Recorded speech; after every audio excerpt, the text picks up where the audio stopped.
Our next fantasy face-off is a guy that we know Colts fans love to hate, Patriots tight end Rob Gronkowski, but he is really good, and he is the number one ranked tight end among NFL.com fantasy tight ends this season. The biggest question, though, is how early do you take him?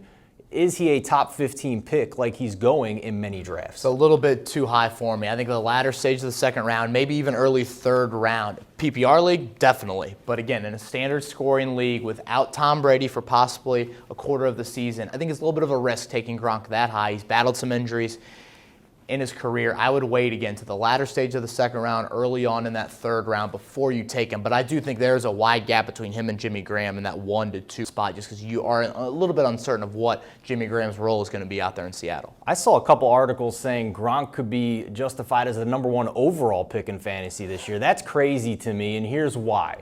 Gronkowski, yes, was 30 points better than the second best tight end in fantasy last year. However, he only had one game of 20-plus points, so there were a lot of weeks where other tight ends did outscore Gronk.